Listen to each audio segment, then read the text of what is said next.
नमस्कार. महाराष्ट्र योजना कॉर्नरमध्ये आपल्या सर्वांचे स्वागत आहे. आजच्या व्हिडिओच्या माध्यमातून आपण बघणार आहोत की राज्यातील शेतकऱ्यांसाठी पशुपालनासाठी व पशुसंवर्धन विभागाच्या माध्यमातून आणण्यात आलेली एक नाविन्यपूर्ण योजना म्हणजेच की मुख्यमंत्री ग्रामीण पशुधन उद्योजकता विकास अभिमान योजना. या योजनेच्या नवीन अर्जाच्या संदर्भातील आपण आजच्या व्हिडिओमध्ये बघणार आहोत. तुम्ही जर माझ्या चॅनलवरती पहिल्यांदा आला असाल तर चॅनलला लाईक, सबस्क्राईब आणि शेअर करायला विसरू नका.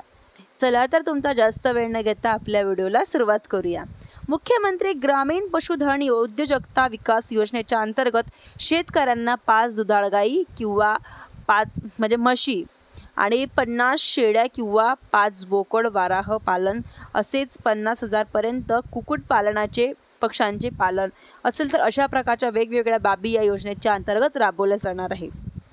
मुरघास निर्मितीसाठी मुरघास संयंत्र असेल किंवा अशा बाबींचा लाभ घेणाऱ्या शेतकऱ्यांना दिला जाणार आहे.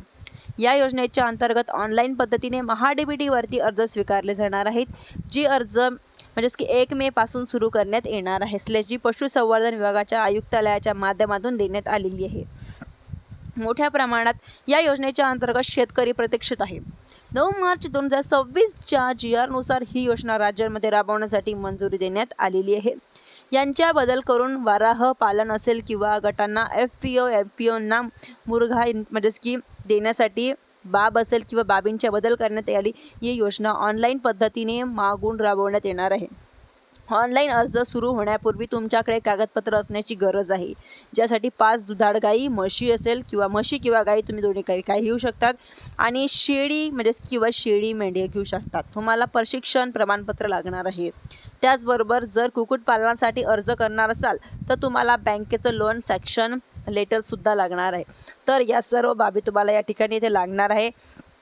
सुरू होण्यापूर्वी तयार करून ठेवू शकता तुम्ही डॉक्युमेंट की जेणेकरून अर्ज सुरू झाल्यानंतर तुम्हाला यांच्यामध्ये कुठल्याही प्रकारच्या कागदपत्रांची धावपळ करण्याची गरज लागणार नाही व तुम्ही लवकरात लवकर हे लोन प्राप्त करून तुमचा अर्ज करून घेऊ शकता. योजने संदर्भातील एक अतिशय असा महत्त्वपूर्ण अपडेट होता आपण आजच्या व्हिडिओमध्ये बघणार आहोत. पात्रता अटी शर्ती पात्रचे निकष असतात म्हणजेच की लाभ कशा प्रकारे दिले जातात, लहान अनुदान किती असतं, या सर्व बाबी सविस्तर अशी माहिती आपण व्हिडिओमध्ये बघितलेली होती आधी. तर त्यासाठी तुम्ही तो मागील व्हिडिओ या ठिकाणी बघू शकता. आणि अशाच नवीन नवीन अपडेटसाठी माझ्या चॅनलला लाईक, सबस्क्राईब आणि शेअर करायला विसरू नका. धन्यवाद.